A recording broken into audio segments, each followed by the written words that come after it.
Started researching the drinking water in Williston, North Dakota because that is where I am from and where most of my family lives.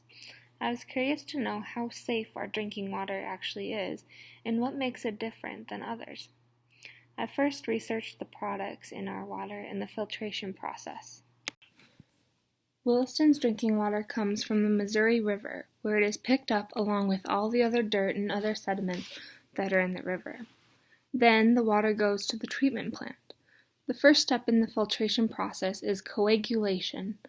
This removes the dirt from the water by adding chemicals to the water and attracting the dirt particles. Then flocculation picks up the particles, creating larger flokes or sticky particles. When the particles get heavy enough, they start to settle at the bottom in a sedimentation basin. Then the cleaner water moves to the softening basin, where lime is added to remove the hardness of the water.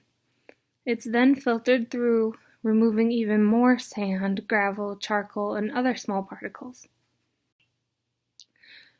Chlorine and ammonia are added, and when mixed together they are called chloramines. These kill the bacteria, viruses, and microorganisms found in the water. This gets rid of the lead, copper, and other elements in water. Then it is stored and dispensed to the homes and businesses in the Williston area. After I found out what Williston's treatment plant is like, I decided to find out what other countries' water is like. I found that in developing countries, such as Africa, they do not have a filter or a water system. Most of the time, they get their water straight from the river or from a well. Bacteria and other harmful diseases can be found in their water, such as typhoid fever and cholera. Waterborne illnesses are the cause of about 80% of diseases in developing countries.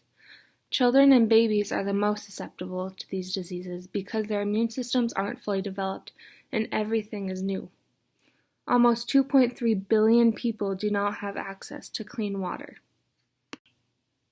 After I learned a little about the water situation in other countries, I decided to look back into Williston and see how the population growth has affected the treatment of our water. Because of the oil boom in our community, the population has grown tremendously.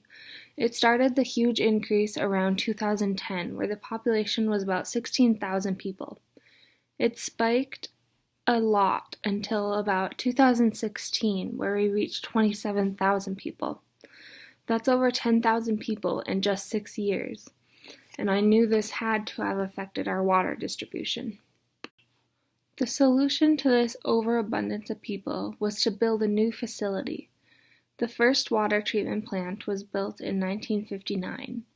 This facility lasted and worked well, but in 2002 the city realized the population projections and put in place a plan for a new facility. The new facility was projected to cost $20 million and was finally completed in 2006. It wasn't necessary to be used, though, until the drastic increase in people. They were ready for it, though, because they had this plan prior. The new plant works great and can accommodate all the people of the community. The logo you see now is the company that runs Williston's new water treatment plant.